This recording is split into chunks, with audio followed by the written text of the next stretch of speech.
Good afternoon, everybody. Let's hear it. Good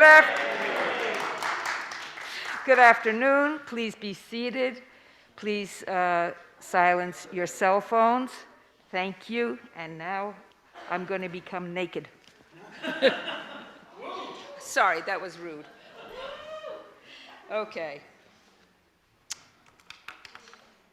I'm only keeping my mask off while I'm speaking, as you well could imagine.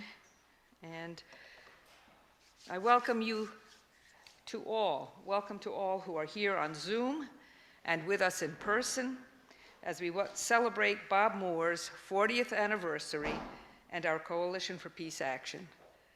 Times of COVID call on us to be nimble in our gatherings. We appreciate you all.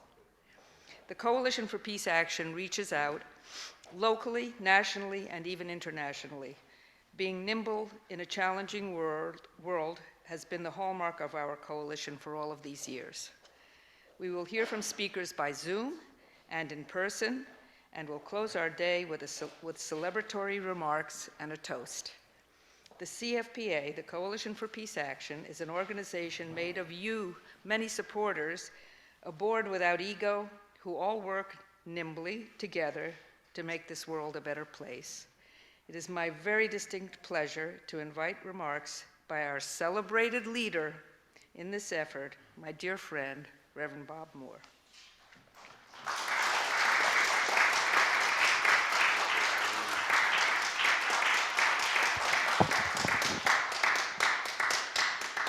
Thanks so much, Irene, and thank you all for being with us for this special celebration this afternoon.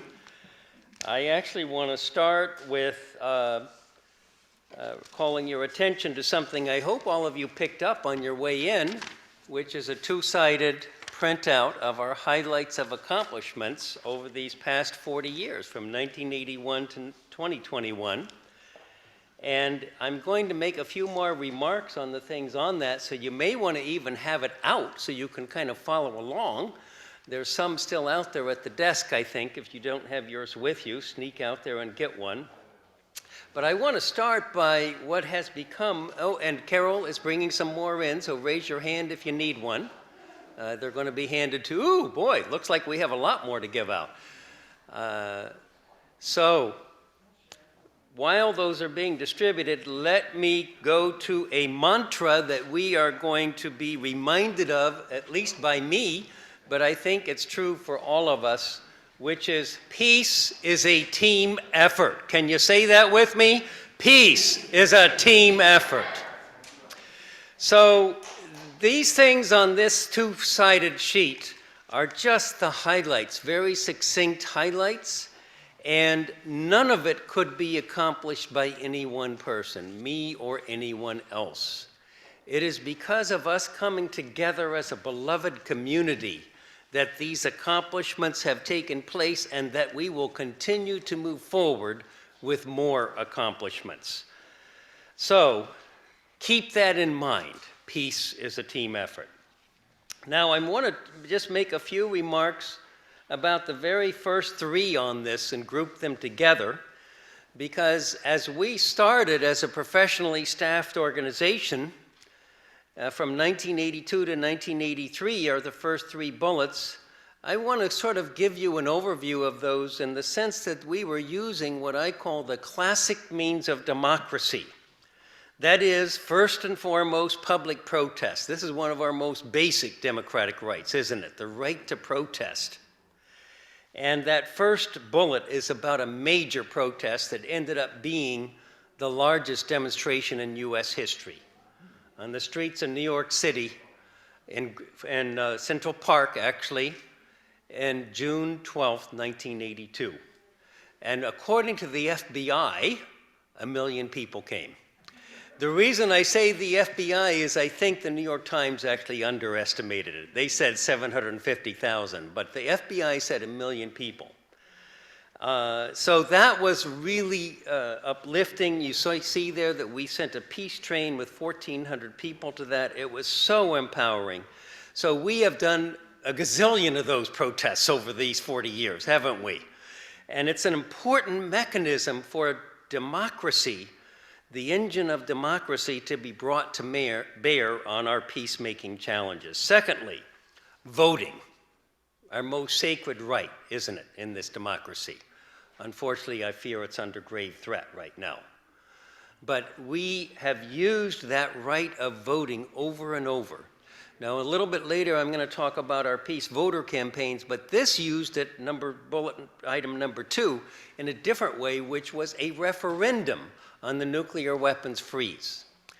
That referendum, by the way, was co-chaired by former Governor Kane, Republican, with a former Democratic governor.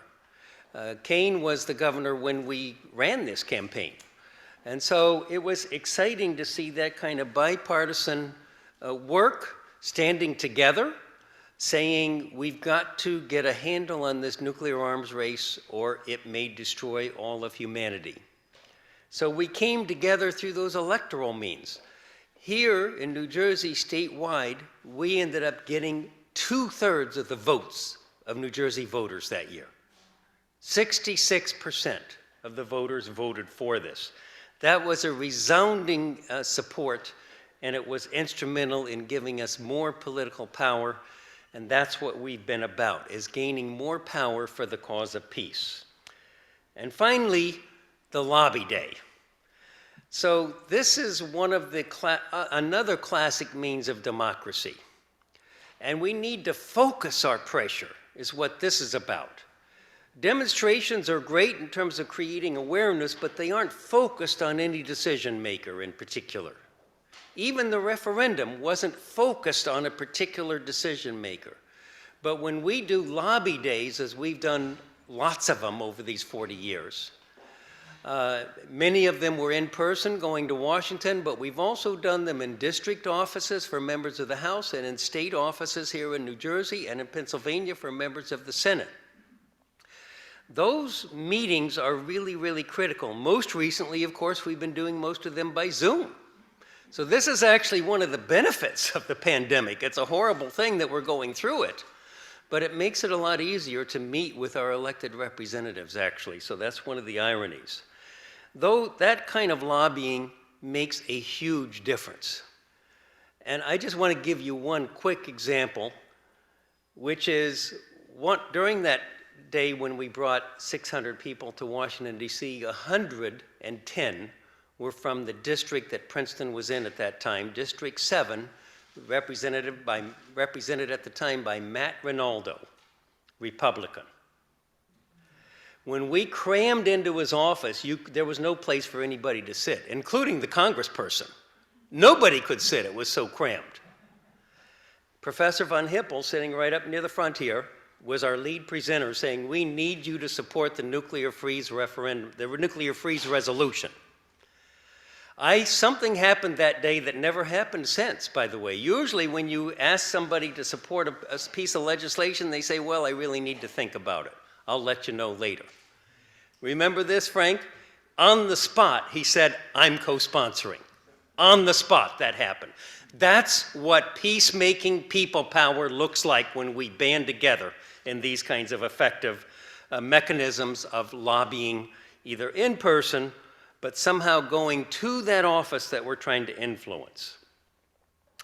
Now, I want to also mention the sustained organizing and pressure that led to that 4th bullet item on the left-hand column, which is getting nuclear arms treaties negotiated and confirmed. That has been instrumental. Now, I wasn't even here yet when the founding conference of this organization happened. It was an all-volunteer organization coming out of the initiative of the Princeton Clergy Association, faith leaders from throughout this area. They organized a conference and multi-faith service, the first one in September 1980, and the title of it was, Can We Reverse the Nuclear Arms Race? Can we? By 1987, we had achieved the first nuclear reduction treaty in history, the so-called INF Treaty, Intermediate Nuclear Forces.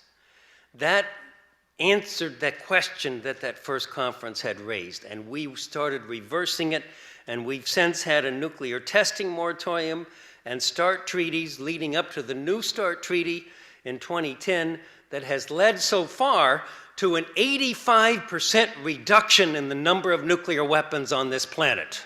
That's because of us together.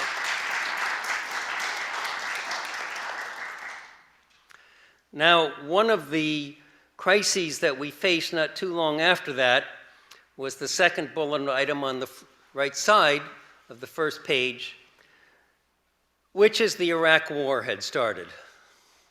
Now, let me just say, we came very close to a success before the war even started. Some of you may remember, we had 10 million people, 1 million in New York City alone, but 10 million people were demonstrating all over the world exactly 1 month before the war started, February 3rd of 2003. And we came very, very close to stopping that war before it started. That's sort of the best outcome of a peace effort, isn't it? Is stop it before it even starts. Tragically, we didn't quite get over the finish line, but we did have a lot of demonstrations and a lot of lobby days.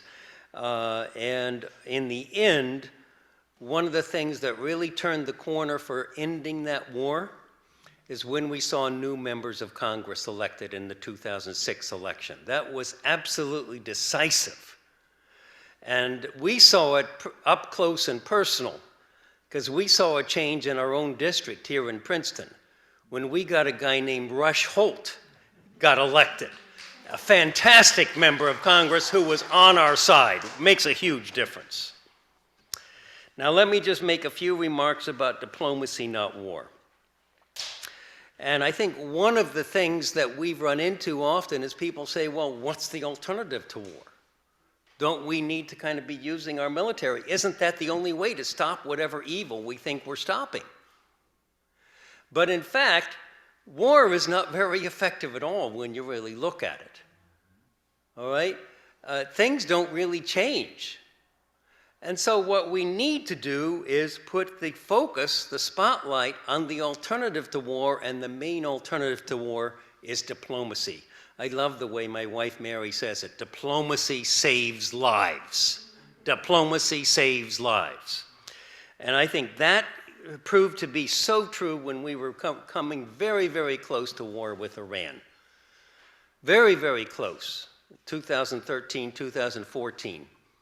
There was saber rattling going on like crazy. We are not going to let Iran get a nuclear weapon, and we'll use military means to stop it. Iranian scientists were killed on the streets. There was a lot of things. There was a bombing of one of the nuclear facilities in Iran. So all of these things are very, very scary. And I am proud to say that we were part of getting the Iran nuclear agreement over the finish line in 2015, and it came into force that year.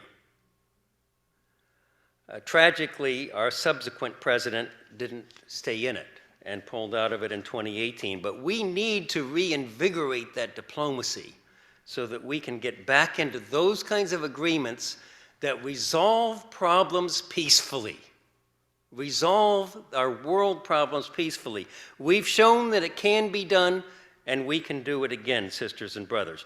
Now, that diplomacy, not war campaign started specifically in reference to the Iran crisis. But we had other crises that were emerging around the same time in North Korea and Syria, and shortly thereafter. And so we decided to make this diplomacy, not war, everywhere. All of the trouble spots that we're trying to work on stopping and preventing war. Now, the new campaigns, the first one that starts at the bottom of the first page, and you can go ahead and turn your form over, your summary sheet there, the highlight sheet, if you'd like to as well. I am so proud of our work with Peace Voter.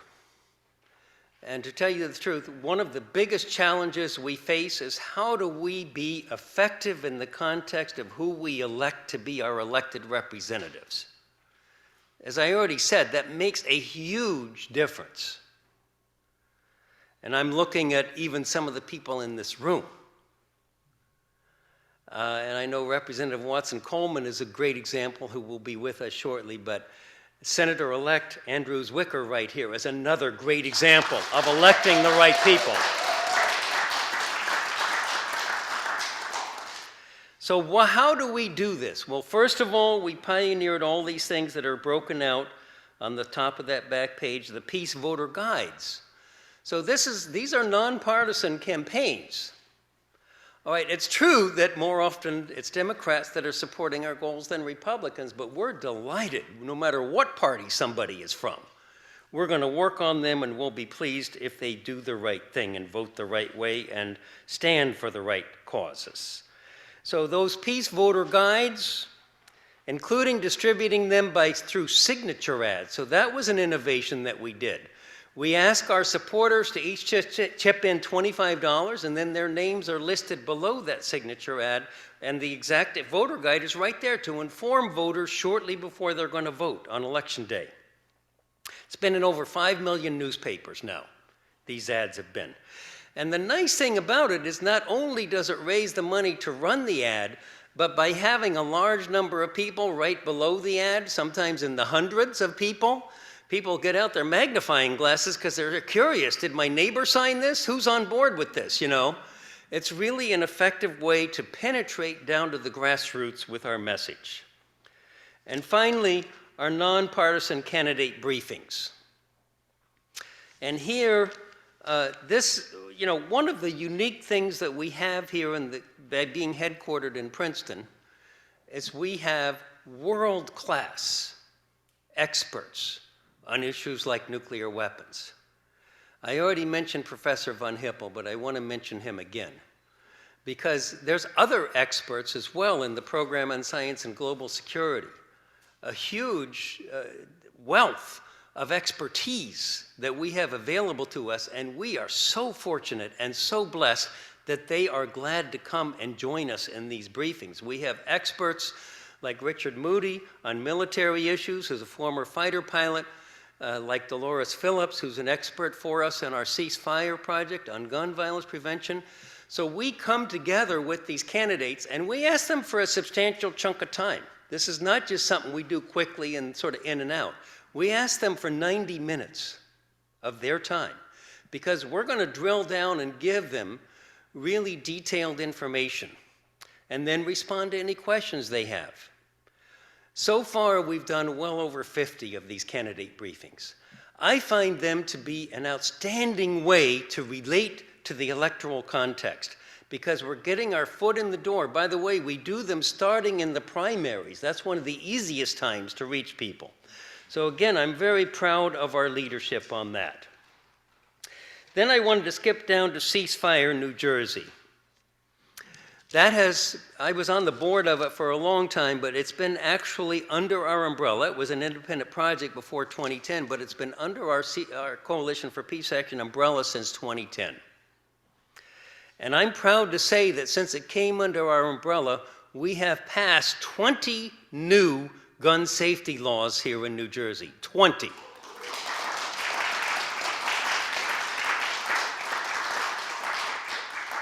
We do something we love to do, which is that we coordinate the various groups that are interested in working on this. Some of you may recognize some of the names I'm going to mention, but Moms Demand Action, fantastic group. The Brady Campaign, the Giffords Campaign. These are incredible groups. And then within the faith community, we also have the Lutheran Church has a statewide advocacy group, and the Unitarian Universalists have a statewide advocacy group. So we're pulling all of those groups together. We meet at least once a month on Zoom now, but we met by conference call before that. And I want to say this work is still very much in process. And the reason I say that is we've got a new package that's just coming up to the legislature. And it's a package of a total of 8 or 9 bills. We've had a major role in one of them, which is the safe storage of guns. Now, you all know that we just had a horrible tragedy in Michigan because of a boy, a 15-year-old boy, and I'm calling him a boy intentionally, A 15-year-old boy who was able to get easy access to a semi-automatic weapon in his parents' home. We saw what happened. 4 people dead, 7 people wounded. And so it's great. Now, just last Wednesday, the 8th of December, this past Wednesday, there was a loaded gun also brought to school by a 15-year-old boy in Lawrence High School, a stone's throw from here. Okay, now, the good thing is they got right on it, unlike what happened in Michigan. And that boy and the gun were immediately removed from school. So there was no mass shooting, but there was a real danger of one happening. So we are advocating for a safe storage of guns bill that would prevent those 15-year-olds from being able to get the gun in their home. It needs to be locked up so no one can get it except the legal owner. And I am proud to say that Dolores, who I already mentioned, Dolores Phillips, our legislative director for this project, she has been working literally night and day, 24 hours around the clock on this bill. And she has spent hours and hours on the phone and through Zoom meetings and so on with the chief of staff for the chief sponsor in the Assembly, Assemblywoman Downey, who you must know quite well. Fantastic woman, and the daughter of a state police officer. So she knows that even police officers ought to be storing these things safely in their homes. So I'm so proud of the work that we as a team have done. It's so many different members of the team, but I want to give a special shout out to Dolores. Let's show our appreciation for her leadership.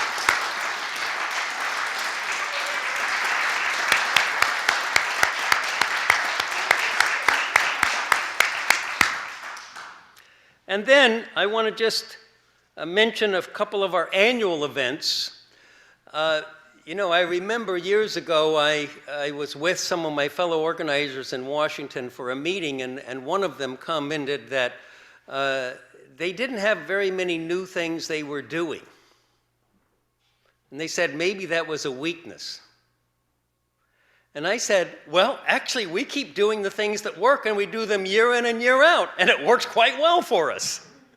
And that's true. That annual conference and multi-faith service, the reason annual is the first part of that is because after the first one happened, we've kept doing them every single year for 42 years now. 42 years in a row. And in a little bit, the Dean of the Office of Religious Life will come up and say a few more words about those. So I'm not going to go into them in more depth, but they've been a great level of involvement of the faith community, of people of conscience, and educating ourselves, but also being grounded and inspired by the great peacemaking traditions across the whole religious spectrum. It's really empowering. And so I'm very proud of that. We do also 2 other events that are more sort of gathering our supporters and doing some education of them. We do an annual membership renewal gathering. That's in the early spring, and an annual membership dinner. And so those are mentioned as well there, and those are really strong coming together. We take the time at the dinner to honor some of the great peacemakers. By the way, I mentioned we're nonpartisan. One of the people on that slideshow, if you were here in time to watch it, was Senator Kip Bateman, who Andrew is going to be replacing as our new senator for this district. But he was one of those really good Republicans, and we honored him at one of our annual membership dinners. And he deserved it. I loved what he said. He said, I can go to bed and sleep with a clear conscience. That's what doing the right thing and standing for the right thing can do for all of us. You know, don't sell our souls for political expediency. Do the right thing. That's what we're supposed to be in office for. Amen. So finally, I just want to mention that we've also partnered with groups who do things throughout the years, throughout these 40 years, and I just gave 3 examples of them that had happened recently. The March for Our Lives in 2018, you may remember, this was a response to the Parkland shooting. And we gathered at Heinz Plaza in downtown Princeton, and the police had to close off 2 streets in downtown because we had 4,000 people who came to that. So it was way more than the plaza could hold. That was exciting, and especially to be partnering with those young people. Then Black Lives Matter in 2020, June of 2020, we had 5,000 people. We had to close down almost all of Nassau Street. And then a Stop Asian Hate rally in 2021, earlier this year, with over 3,000 people coming. These are really empowering events, and they're a coming together of what I call the beloved community or the community of conscience.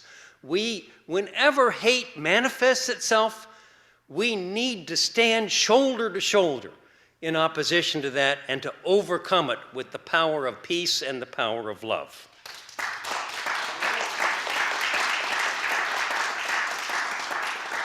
So thanks so much for your patience as I did this little review. Thanks for your support. Thanks for being an active part of this effort. And I pray that you will stay involved, because boy, do we face big challenges as we come into this critical 2022 election year. So stay involved, stay tuned, and thank you so much for being a part of this peace team. Amen.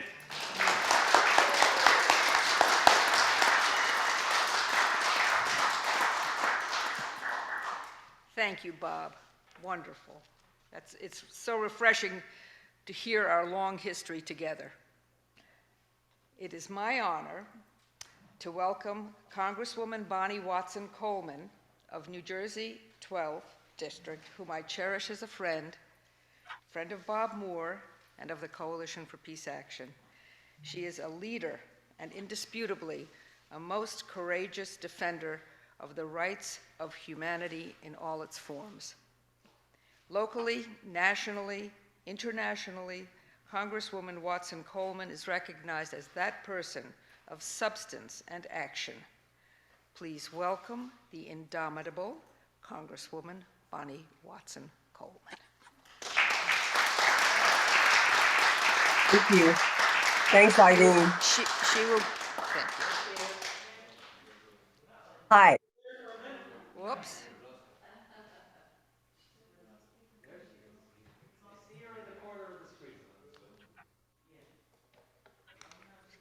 She's coming. I'm here.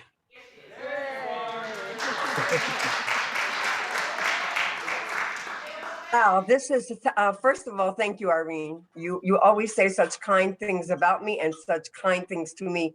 I value and I love our friendship. And I appreciate the fact that we had that friendship, because out of it, I came to develop an even closer relationship with the Coalition and with Reverend Moore. And that was very important to me, particularly when I got first elected and we were discussing what our position was going to be on the JCPOA. And it was because you all were so willing to make sure that I got the kind of briefings, substantive, verifiable briefings, that I was able to make the decision, which I think was the right decision. And I think and I pray that Joe Biden is taking us back into that realm, and that we will continue to pursue peace over war in all circumstances. So Reverend Moore, congratulations to you for 40 years of your very faithful work internationally, nationally, and locally. You know, wherever injustice was manifesting, you and your organization showed up and had something to say and had something to do. One of the wonderful things we get to do in Congress, even in these very, very troubling times, is to make an official record of the kind of contribution that the folks that we know back home are making to the betterment of our world, our country, and definitely our state and our community. And so I had the pleasure of making sure that we put into the record recognition of your fine work, Reverend Moore, of your dedication to this nation, to this world, and to our communities. And my good friend, Irene Goldman, has a copy of that submission so that you might have it, so that you recognize how very important you are to me as a legislator and as a person, how important you are to the 12th Congressional District, and how much we love and admire you for your honesty, your integrity, your love for humanity, and your pursuit of peace. God bless you. And to the coalition, I thank you for being there for me and for this country and for this world. God bless you. Thank you.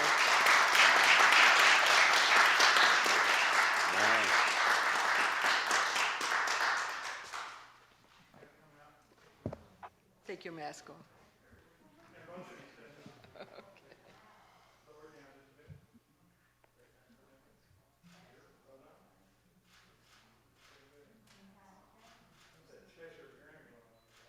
Thank you.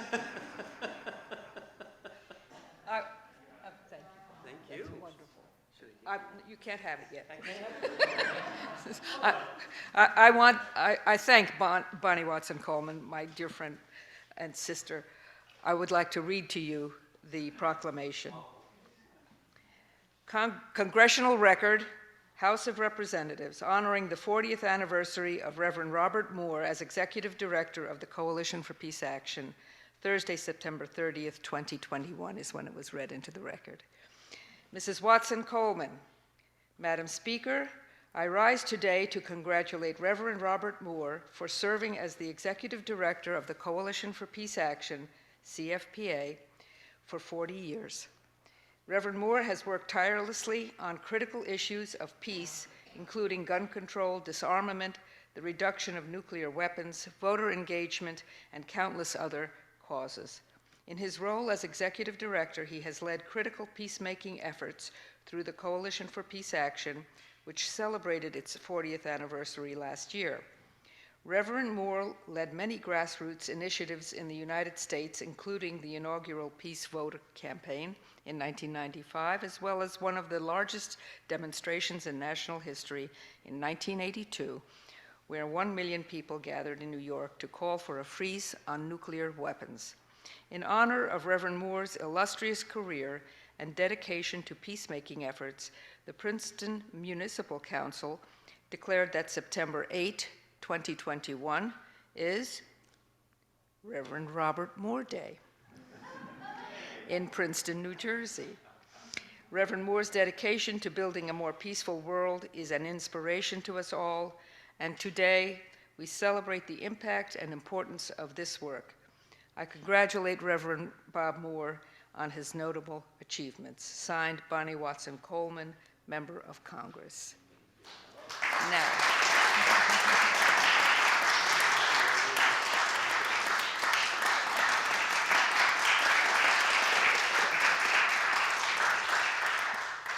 thank you. That's high praise from my daughter. Right.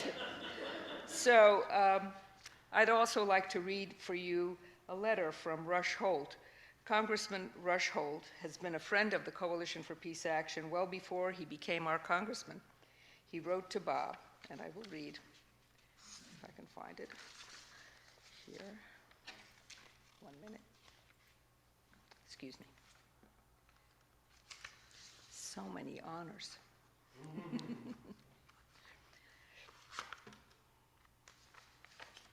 Dear Bob, please accept a word of appreciation for all you have done over 40 years through the Coalition for Peace Action to make the world better and more peaceable. Your dedication, initiative, wisdom, and persistence are all most remarkable and admirable. You have made the CFPA a model for every organization in the country working to achieve peace, arms control, gun safety, nonviolent action and behavior, and a healthy and uplifting community. I hope you know how much you have accomplished both positively and preventively. We who know, love, and admire you certainly do know. Sincerely, Rush Holt.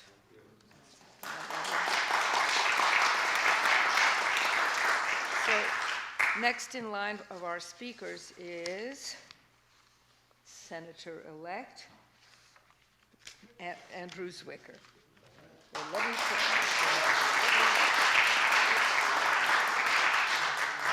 you, Andrew. Let me dress myself. Okay. Good afternoon, everybody. So I remember exactly where I was the first time I met Bob, and I think it's appropriate for today's celebration. It was at Heinz Plaza, outside of the Princeton Public Library, probably 6, 7 years ago or so. It was at a protest, and it was at a protest to put pressure on former Governor Chris Christie to sign a series of gun safety legislation bills, of which he signed, of which this coalition, Bob's effort, Dolores's effort, and so many others, put the pressure that he spoke about onto our governor at that time to ensure that here in New Jersey, we'd be just a little bit safer. But I also remember something else, because this is one of my first forays into politics. And as you know, Rush Holt was my inspiration in so many different ways. But I remember as I was at that protest, thinking to myself, thank goodness I don't have to speak after that guy.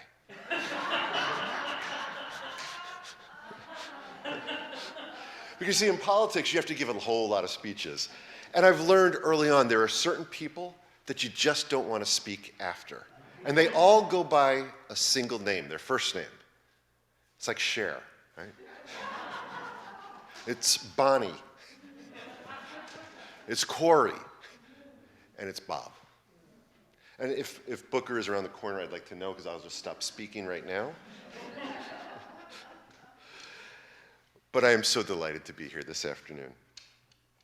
We're celebrating 40 years of the Coalition for Peace Action, 40 years of fighting for a peace economy, 40 years of fighting for nuclear disarmament, 40 years of fighting for gun safety, 40 years of fighting to protect our democracy. And as Bob mentioned, we're all so worried about that fight every single day. 40 years of fighting for racial justice, 40 years of fighting for social justice, 40 years of fighting for environmental justice. That's a lot of fighting for an organization called the Coalition for Peace Action. But as Bob and everyone here knows, if you want a world that is equitable, if you want a world that is just, if you want a world that is safe from the threat of nuclear annihilation, if you want a world that is kind and caring, then you can't be quiet. You can't be meek. And I like to quote the great Western philosopher of the late 20th century, Arlo Guthrie, when he said in his grand 18-minute treatise, Alice's Restaurant, if you want to end war and stuff, you gotta sing loud. And not only do you have to sing loud, you have to be loud. And you have to be relentless, focused, and energized. And as Bob pointed out, you can't do that alone. It takes a coalition of like-minded people from all walks of life acting together to make peace. And that's why we're here. We're here to celebrate 40 years of victories and know that there will be many more fights, that the forces that work against peace are constant. But for today, I just want to say congratulations to Bob, to everybody at the Coalition for Peace Action, because I'm an optimist, and I think we're all optimists. Even though we know that it's a fight every single day, we are optimistic that we will live in a world one day without weapons of mass destruction, in a world that is just, a world that is equitable, and a world that is peaceful. So thank you, Bob, and thank you to the Coalition for 40 years of tremendous work. Thank you.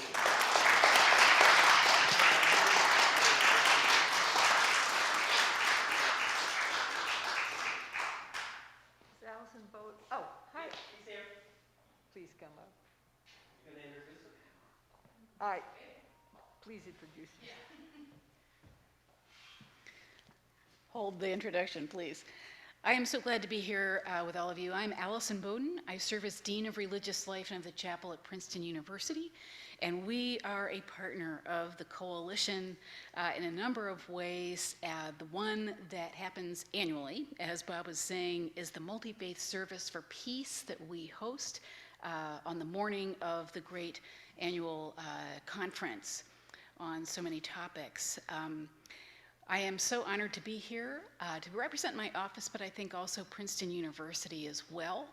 and to congratulate all of you on 40 years of critical peacemaking, peace building, as they like to say in the UN and other sorts of spaces, the constant work of building peace. And Bob, 40 years of leadership from you.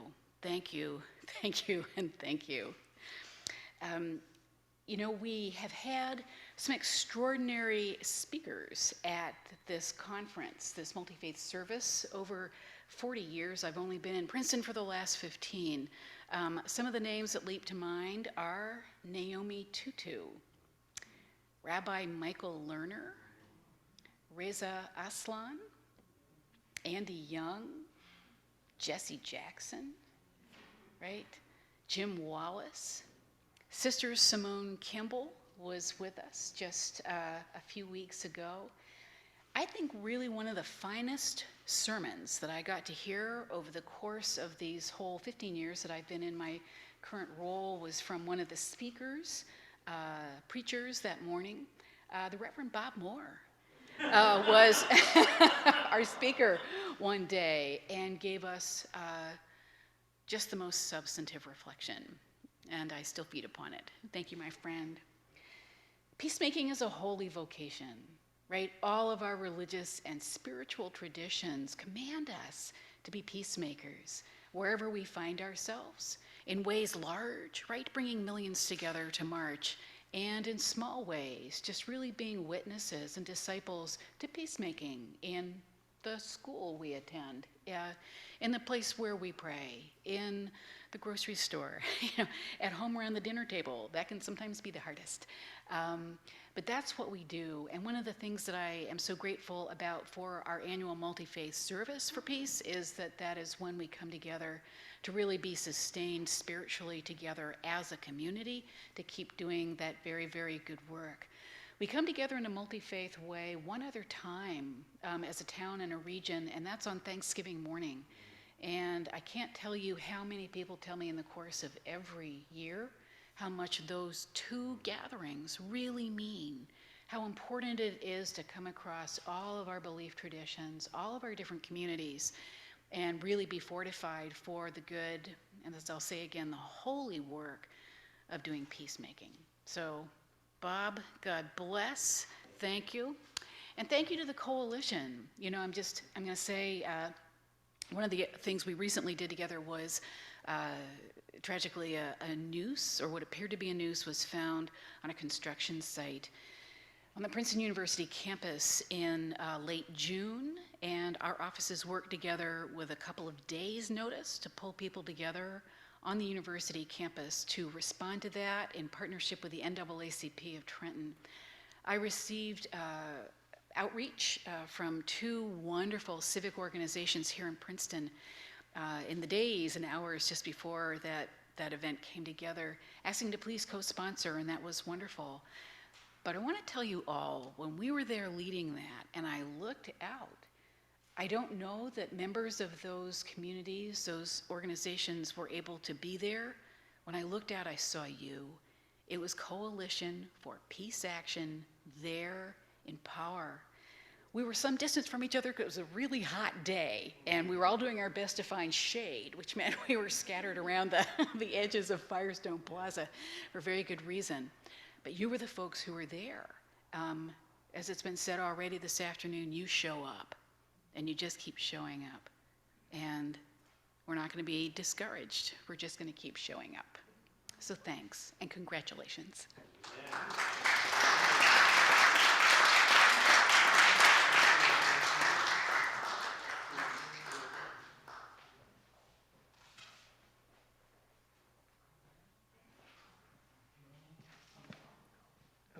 I'm an early recruit to the coalition. I wasn't here at the very beginning, but I was early. And it has provided an outlet for my activism and made my life more meaningful. We began in 1981 as part of a national uprising to end the nuclear arms race with the Soviet Union, as Bob has said. And our movement was visible all the way to Moscow. And, you know, I think Gorbachev realized that maybe the United States wasn't run by a military-industrial complex completely, after all. And we emboldened him to take the political risk to unilaterally halt Soviet nuclear testing in 1985. The United States did not reciprocate, but he kept it going for, he said he was going to keep it going till the end of 85. He kept it going till the beginning of 87. And in fact, we did end nuclear testing. And as Bob said, we also reduced the global number of warheads in the world by about 80%. You know, I think you said 85% for the U.S. maybe. Yeah. But anyway, we're within error. But then the public and Congress stopped worrying, and the nuclear military-industrial complex did come back and take considerable control. We don't have Gorbachev anymore, but now the global South is coming to our support. They know that what happens in the Northern Hemisphere doesn't necessarily stay in the Northern Hemisphere. And they've established a treaty on the prohibition of nuclear weapons, the ban treaty, and have begun to revive interest in nuclear disarmament, even in the United States. I noticed that on Thursday, the City Council of New York voted to instruct the pension funds of public employees in New York City to divest from and avoid any financial exposure to companies involved in the production and maintenance of nuclear weapons, and called on the United States to support and join the Treaty on the Prohibition of Nuclear Weapons.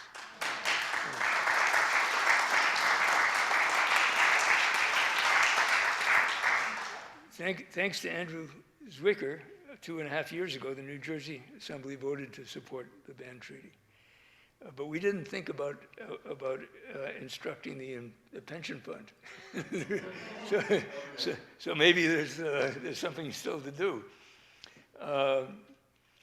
So in conclusion, we've kept nuclear war at bay for 40 years.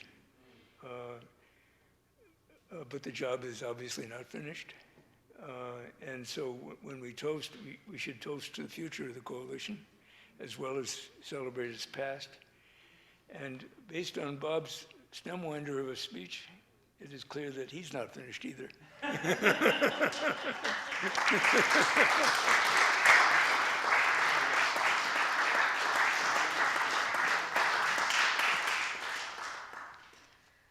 Professor Frank von Hippel, our personal Coalition for Peace Action, how do you refer to it? No, well, not mascot, but someone without whom we can't do the work that we do, and Bob would attest to that. And thank you also, Frank, for mentioning that the coalition's work with the former Soviet Union and our peace exchanges and different drives and peacemakers who came here and we went there. So that's a very important part of, certainly that was something I worked on very closely before I became chair, which I did in 2004 following the most wonderful Bishop Melech Belshaw.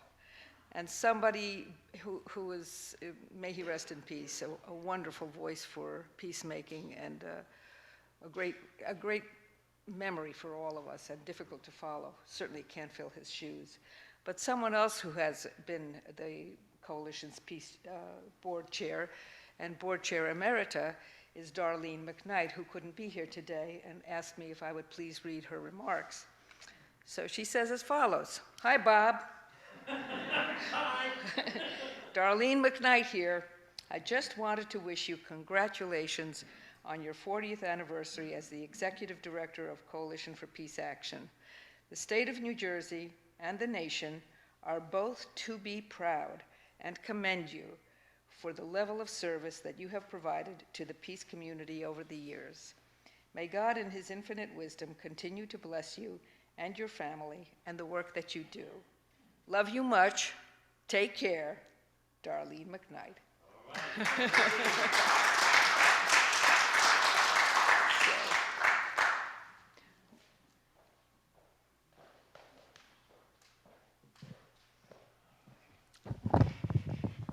Hi. On a rather more personal note, I wanted to tell a story that starts in the 1990s.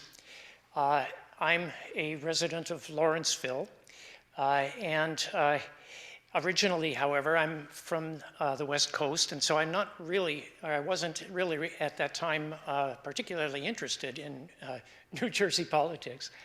But on TV, as part of this election campaign for the Assembly, there was one candidate who apparently was well funded by the National Rifle Association, who put out a barrage of nasty, awful, racist TV ads against the incumbent in the Assembly at the time, Shirley Turner. And I thought, well, that's just awful. Somebody should do something about that. But not me, of course. I'm not really from here. So then sort of out of the blue, from, I can't even remember, another state anyway, I got a message that an interesting ad hoc meeting was going to occur somewhere in New Jersey about this campaign. And I thought, well, that's interesting, but I don't think I'm going to be involved in that. And then I got the details. It was going to be that Sunday. Actually, I was free. There's no reason I couldn't go. The location happened to be the Presbyterian Church on Main Street in Lawrenceville, walking distance from where I was living. And I thought, I don't have any excuses anymore.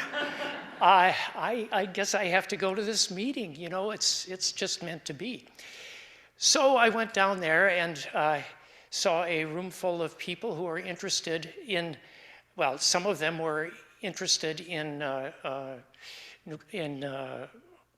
the gun reduction issues, and some were just mad, like I was, about the TV coverage. And the leader there was somebody I had never even heard of, but his name was Bob Moore. And this was, as I said, an ad hoc meeting. It wasn't part of the coalition at all. But the meeting was turbulent. The NRA showed up. There was confrontation.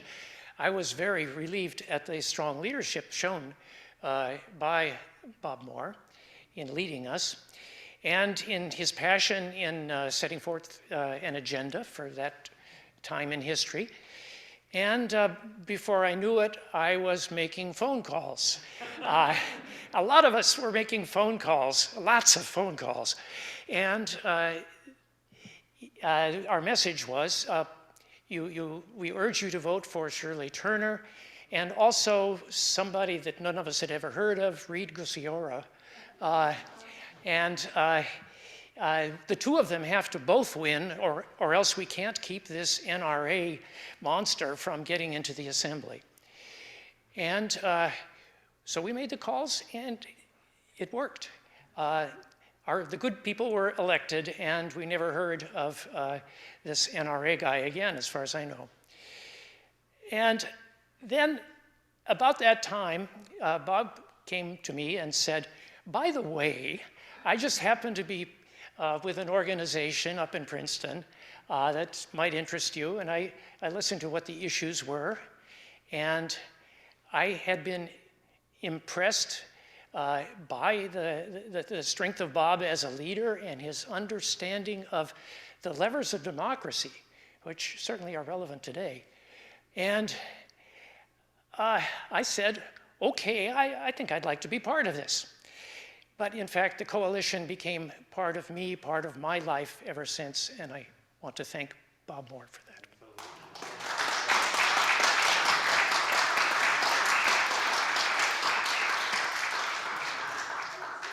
Before Ram comes up, I want you to know that this was Mark Tolo who spoke to you just now, Coalition for Peace Action, now Vice Chair of the board and co-chair with Kip Cherry of our Advocacy Committee.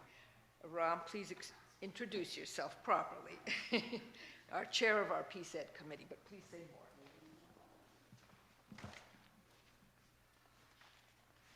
Hello, my name is Ram Chaluri. As Irene said, I'm the Peace Education Committee Chairman. My talk is going to be somewhat serious, so I'm going to speak out of my heart as to what I have been able to do along with Bob and the entire Peace Coalition. So I won't have any jokes, but I'll be pretty straightforward.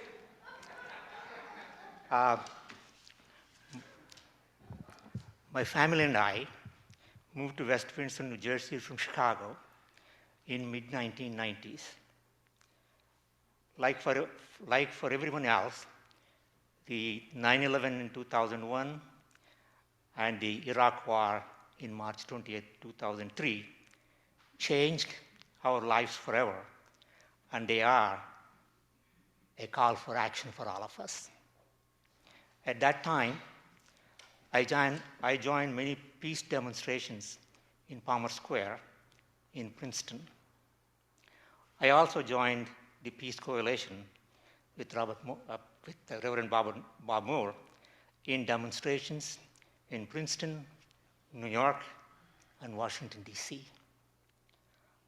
All along over the number of years, I am very thankful and grateful to Bob for his leadership, advice, counsel, and guidance, both on peace-related issues as well as other critical issues. I just meant critical, personal, family, otherwise. Thank you, Bob, for your incredible and impeccable service to humanity. Congratulations on your 40th anniversary.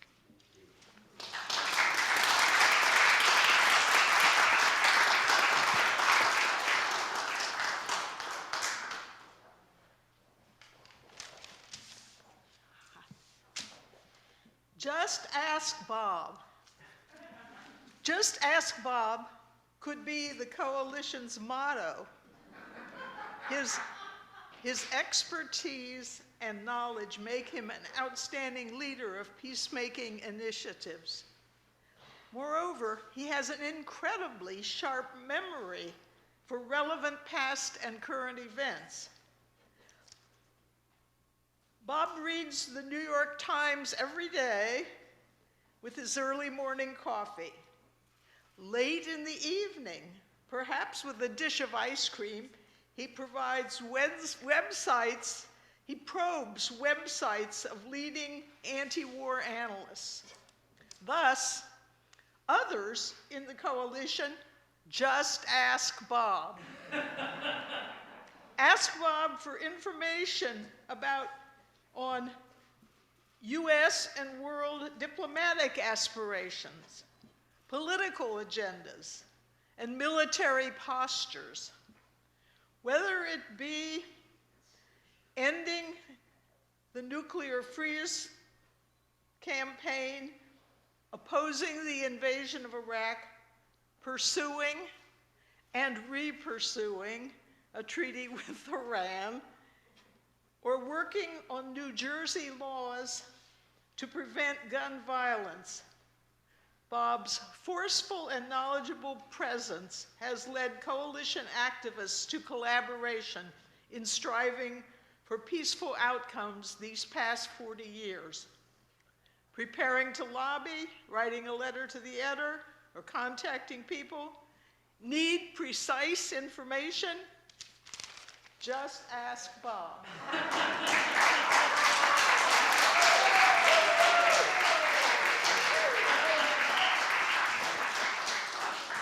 Carol Allen, thank you so much. Carol Allen has been a member of the Coalition for Peace Action. Probably she and I are the longest members here today. And she's also the current secretary to the board of our steering committee and an inveterate, wonderful activist. Thank you. And now we will hear from Ed Aguilar.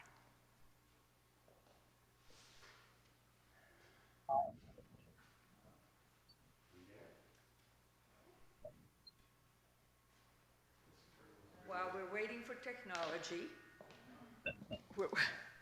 you'll tell me, Patricia, when you're ready. While we're waiting for the technology, Ed Aguilar is our director, the Coalition for Peace Action director in Pennsylvania, and is a superb activist for many, many years on these issues, and I believe he's about to come on. Is he there? Ed needs to push video. Where there's a see stop video on the bottom left, he needs to has a line through it. He needs to click that. Can you hear me, Irene? We click, click, and with magic, Ed will find his video thing, his, well. Yeah. So, Pennsylvania is part of under our umbrella, Eastern Pennsylvania, the Philadelphia region. And Ed Aguilar has been an exceptional resource as first, in many ways, just like the rest of us volunteering, but has taken on this role as being our director in Pennsylvania. So we are really fortunate. We've grown so much. The Coalition for Peace Action geographically covers 2/3 of the state of New Jersey, Eastern Pennsylvania. But because of Bob, Carol, that was just great, just ask Bob. The United States calls Bob and says, "Hello, Bob." And so, how are we making some progress there with a video, or? I'm not going to turn around because I don't want you to see my bad hair day on the back of my head. I just go ahead and speak. Just ask Bob. He's going to go back there and fix it. All right. Well. He's not clicking this video. We can't do it for him. Ed, if you can hear us, say something. Can you hear me, Irene? No, we can't go. Or let him speak without being seen. If Ed's audio is working, then let's have the audio. Is that working just now, Ed? Can I go ahead and speak? Barely hear him. Turn the volume. Can you hear me okay? Well, I also want to say, if we can get Ed back on, we will, but he also wanted to read something, certainly from himself and from the heart. There's a letter to you, Bob, in our book of remembrances that we have. And by the way, those of you here in person have filled out cards if you want to say something nice or not nice, whatever you want to say, to Bob. And in the audience, to the Zoom friends, and thank you for joining us. If you have something that you'd like to share with us, please send any comments that you'd like to by email, if you care, to P. Hall, that's P for Patricia, P. Hall @peacecoalition.org. And in a few minutes, I'll show you the book into which this is all being collected, and we have lots of good remembrances in there, and including copies of your proclamations, one from Senator-elect, then Assemblyman Zwicker, from the Congresswoman Bonnie Watson Coleman, from the municipality of Princeton. All of these things are collected, and the letters that I read to you earlier. I could read them. Some people wrote cards today. Oh. What they should do with them. So the persons who, thank you, Carol. Carol Hague, thank you. I want to introduce Carol Hague to you, whom you'll see in a few minutes. But Carol Hague is a cohort in organizing our 40 for 40 campaign here, and has been a member of the Coalition for Peace Action for many, many years, and a great partner in working for peace.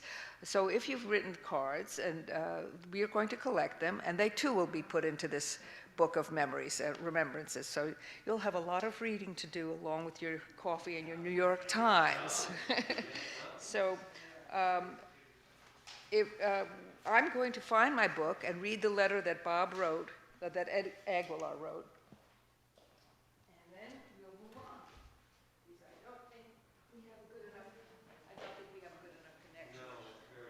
Sorry about that. I know that Ed had prepared so well for this, and I feel sad that that's not going to happen, might not happen. So here was something that Ed Aguilar wrote on the 10th of September to the Coalition for Peace Action, Ed Aguilar, CFPA, Pennsylvania. And this was just a short note, and not to reflect how much more he would have said. Hi, I write to respond to the CFPA 40 for 40 anniversary appeal. My check is enclosed. I want you to know that 100% of our board donated to this as well. I especially wish to send special greetings to Bob Moore, our tireless executive director. Bob has spent much of a lifetime in leading, educating, and inspiring the coalition from its earliest days. What is notable above all is Bob Moore's kindness and gentleness of spirit and his single-minded pursuit of peace, but also justice. As we Irish Ecuadorians say, may the wind be at your back and the road rise up to meet you. Best wishes, Ed. So I think now we'll thank you, Ed, and I'm so sorry that the technology didn't work out for you.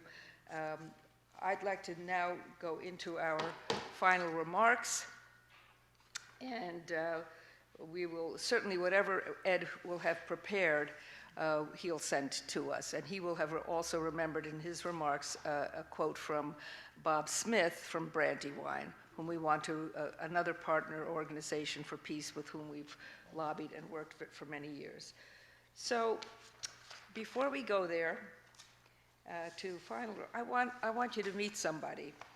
I'm inviting Patricia Hall to come up and be seen and introduced to the magnificent Patricia Hall, our very recent, you have to come up here.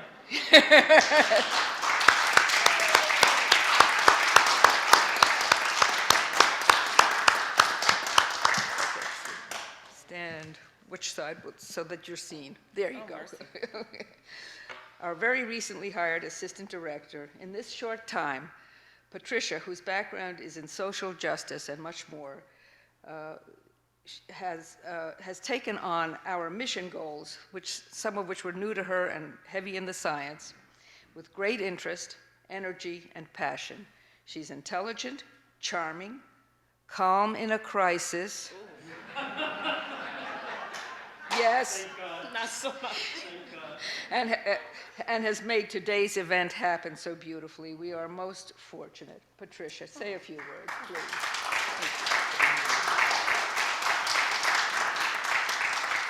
I don't know who she was speaking of, especially when it came to calm in a crisis. I've worked with Bob for now 48 days. That's how new I am. And what I have noticed is one thing for sure, passion. Bob is very passionate about his purpose, and his purpose is peacemaking.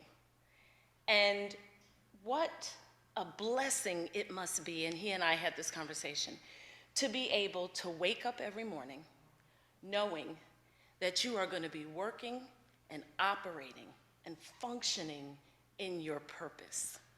Not all of us have that opportunity. It's a gift. It is definitely a gift. Peace is definitely Bob's purpose. He believes in it, he works in it, and he walks in it. And it is, I'm privileged to be able to walk into that every day. I want to just recite very briefly these words to a song. Peace is flowing like a river, flowing out of you and me, flowing out into the desert, into those dark, desolate, empty, barren places. And that's what Bob does every day. God bless you.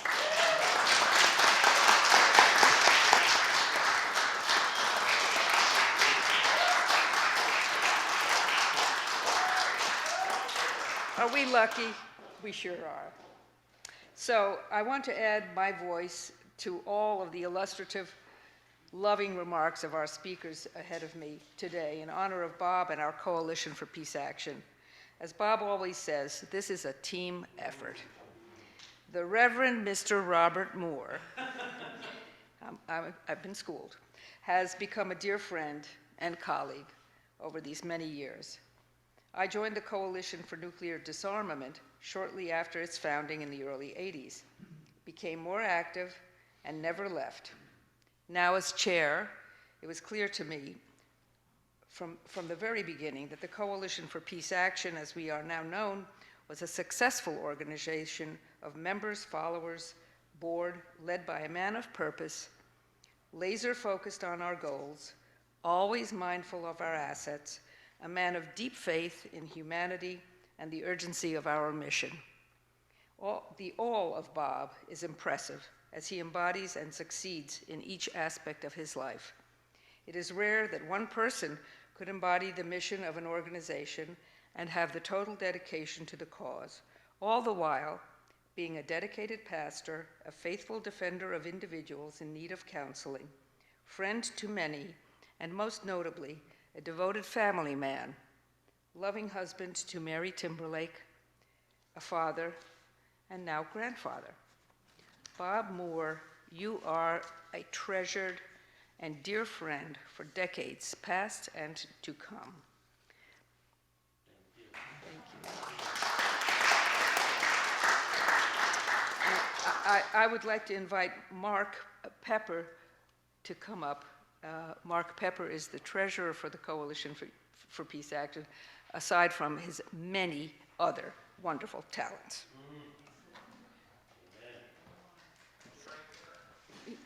Yeah, we have things to do, things to show.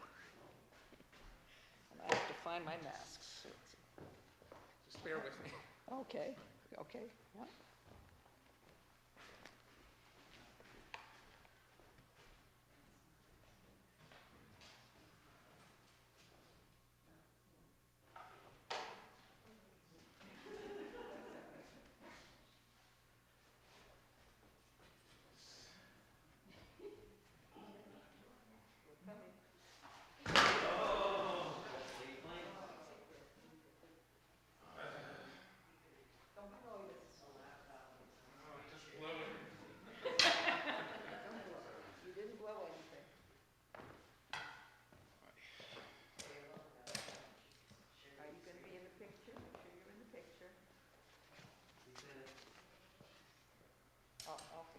You didn't see that.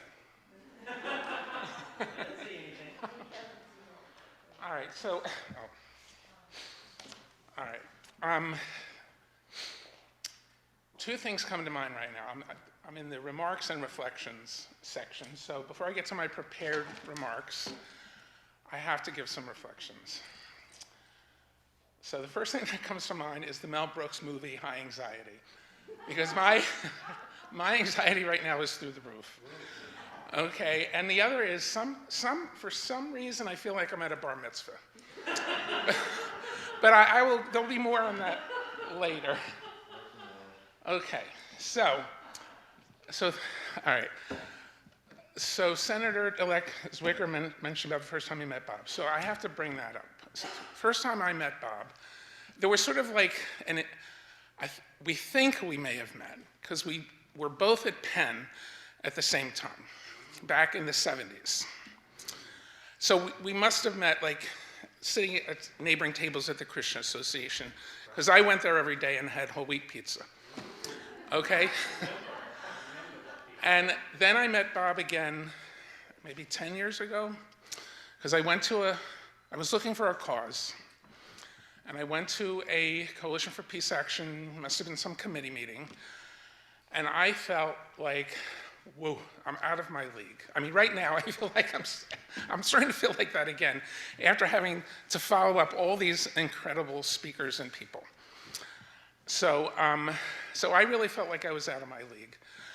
I mean, there were New York Times letter writers, experts, Bob, and I'm trying to calm myself down a bit so I can get to my remarks, so I apologize. So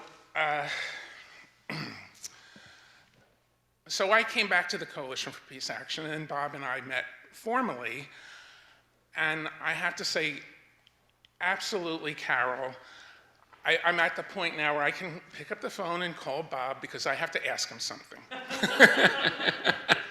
So I've gotten beyond the I'm out of my league to like we're friends. All right, and so one last thing. So this is part of what I'm giving to Bob. Just, you'll note, it says the Lawrenceville School because my wife. So I love all the Mercer County stuff. We're all connected. And I spent just over half my life in Philly with the Quakers. And so now here I am in Mercer County with all the Peacemakers and the Quakers. So it's like, it couldn't be better. So I have to read this note that I wrote to Bob that it's the cover letter for my speech. So it just says, "Dear Bob, there were many more things I would have liked to have included in this speech. Please know it is all from the heart," just like everybody else. And you are an exemplary role model to me and all of us, and a real mensch. Okay, so, all right, let me proceed. So good afternoon, everyone. I think I'm at a point where I can actually do this. What an honor, and I really mean it, to be here on this special day. So now it's my turn to speak about the Reverend Bob Moore. Of course, given we are here to reflect on Bob's 40 years of peacemaking, doing so in 3 minutes or less is quite the challenge. All right, fortunately for me and all of you, I'm actually one of the new kids on the block and have only been actively involved for 1/10 of that 40 years, give or take, which equals 4 years. So in all of our journeys through life, the bottom line is 2 things: numbers and words. For example, the SATs consist of math and verbal sections. My name is Mark Pepper, and numbers have always been my forte. So it is very fitting that I am the treasurer of this esteemed organization. Bob, on the other hand, must have excelled on the verbal section, for he clearly is a man of words. But even more importantly, he is also a man of peace and a man of action. He is many other things as well. As I already said, Bob is a tremendous role model. I can't say it enough. A family man. Oh, 1 second. Okay, now, and I really need props because after 3 bar mitzvahs and 2 weddings, I've come to realize I need props. So, yes. So as they said, Bob's a family man. So I just got this in the mail, and it just was wonderful, so meaningful to me to receive that from Bob and his beautiful family. So he's clearly someone who has his priority. Here, I can hold it. He's clearly someone who has his priorities in order. Throughout his 40 years as leader of Cfpa, I must assume this has always been the case, as he loves to talk about his family, his 5 kids, including his 2 daughter-in-laws, his 3 grandkids, and of course the love of his life, Mary, his wife. I would be remiss if I didn't touch on more of Bob's fun side. Happy hours most Fridays at 5:15, and 18 holes of golf whenever possible. All right, we'll just do the next part. Okay. Prop number 2. So for you, this is for you. It's actually a family heirloom, which we are happy to pass along, because my in-laws were big golfers. And so they're gone, but so they would be thrilled for you to have this. Okay, so I can put this down. You got it, right? Yeah. Okay. All right, so I'm almost done. I'm almost done. All right, it is worth repeating that we are here to recognize Bob for his 40 years of commitment to his passion, peacemaking. At times like this, recognition, of course, can take many forms. One very effective way is with numbers. And I'm now talking about big numbers. And this is where the bar mitzvah part comes in, okay? Really, really, really, really big numbers. That is 4 reallys in case you lost count. Clearly, Bob has friends in high places and rightly so, given that we have heard this afternoon from all of these our esteemed dignitaries. I have to say how honored I, an everyday Mark, or maybe an ordinary Joe, feel to be in the company of such accomplished individuals. It turns out that Bob's incredible stewardship and financial acumen have been noticed by yet someone else.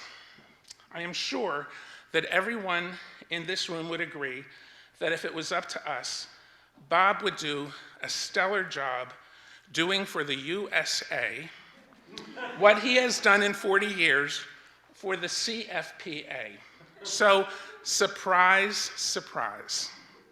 I am thrilled to present, on the other side is this check, for no less than $2 trillion, signed by none other than Grandpa Joe Biden, with the task of building back even better. Okay, now we can flip the check. And there's a lot to the check, but you all can come up and look at it. And if anybody has questions, I'm happy to answer them. Oh, I'm happy to answer them. So please join me in congratulating Bob for receiving this tremendous honor that we all know is so well deserved.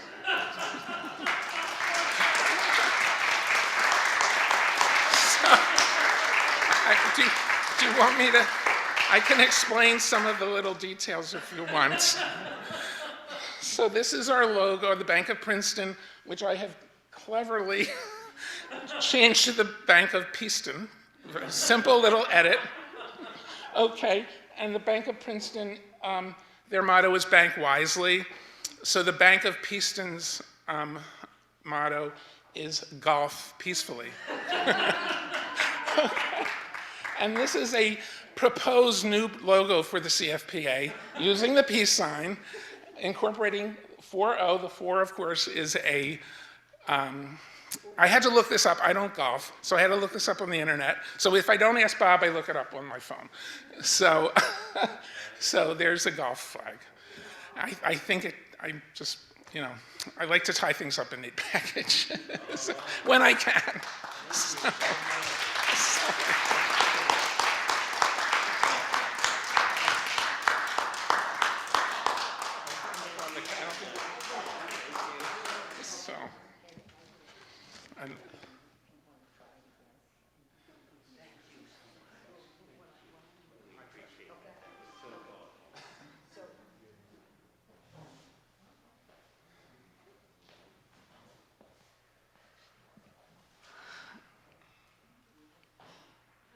So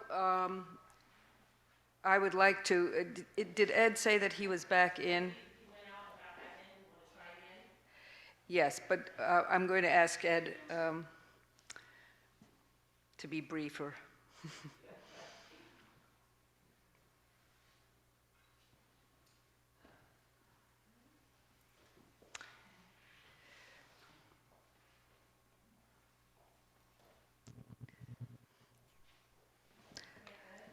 If we can see Ed,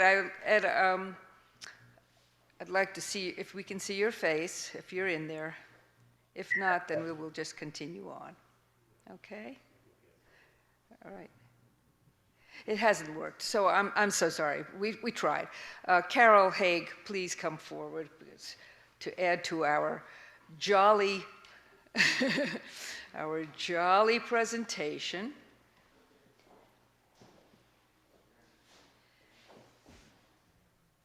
Carol Hague is an extraordinary woman and part of our Coalition for Peace Action and the Heart and Soul. Please.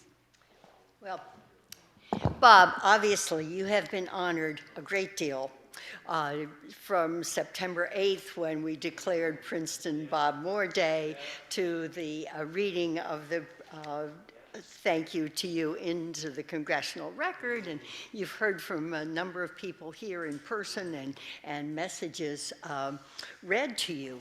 So this is your last gift.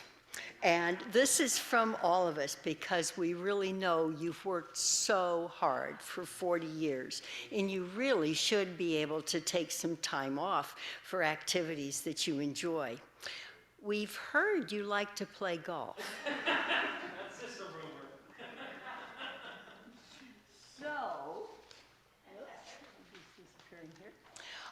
We would like you to play golf every time you can, for as much time as you can, and we want to assure you that you never run out of golf balls.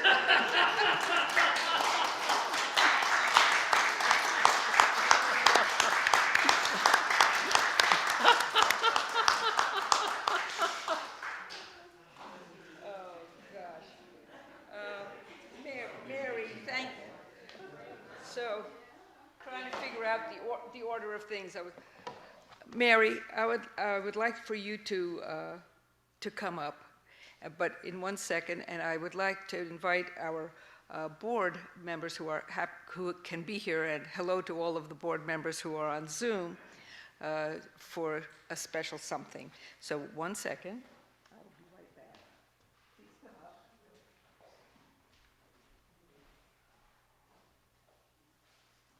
And Bob, would you come up with Mary? Where do you want us at? I would like Mary here with you. Everybody, this is Mary Timberlake Moore.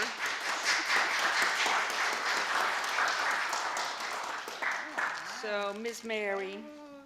Ms. Mary. Congratulations. Oh, come into the picture. I'm sorry. We have. We're not in it yet.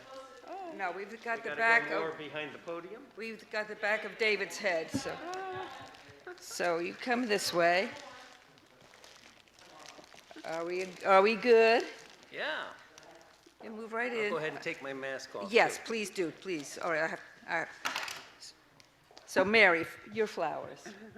You have been the steady support for Bob over your many years together, and I cannot imagine that Bob could have succeeded in his work without your steady and thoughtful support. The Coalition for Peace Action is most grateful to you. And if our board would please come forward. Board members come, and and Patricia will direct you to stand behind Mary and Bob so that all of you board members are in the photograph, in the image. Let's see where we are. Somebody can stand on Mary's side here. There. Carol Allen could be in front. Go over here. Oh, you're going to do... Yeah, we can always pose for it later. That's true. Oh, no, I want them to be in the picture while we're doing this. Okay. So, Bob. Yes. Do you love Mark's huge check? Yes, I love it. Well, I'm rich now. Yes. But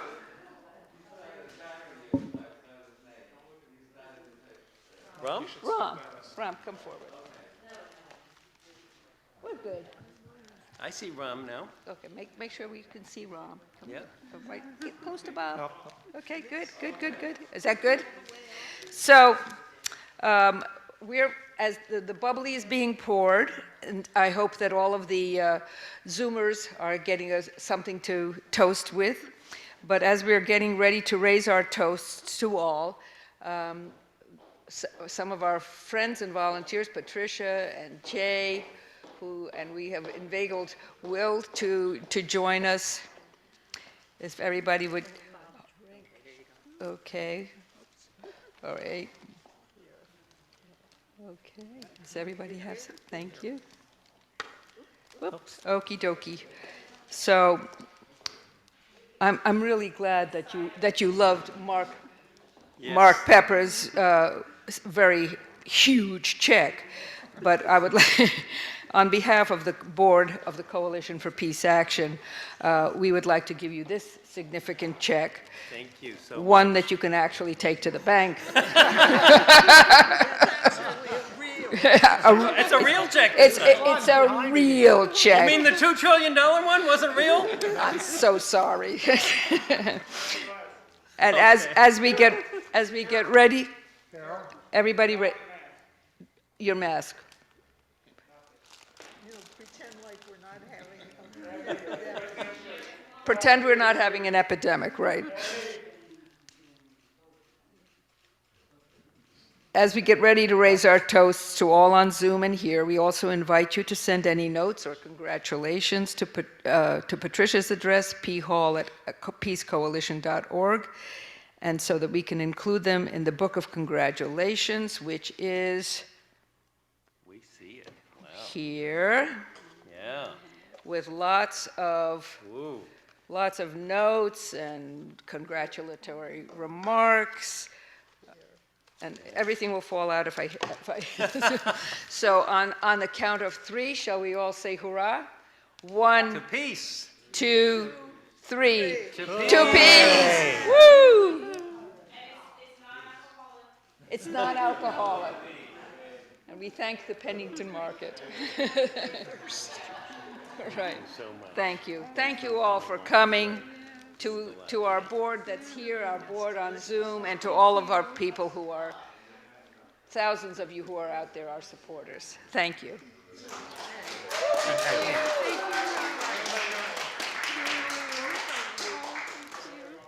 Are we ending the program now? That's it. That's it. So he doesn't want us to go. Oh, that's sweet. Don't go yet.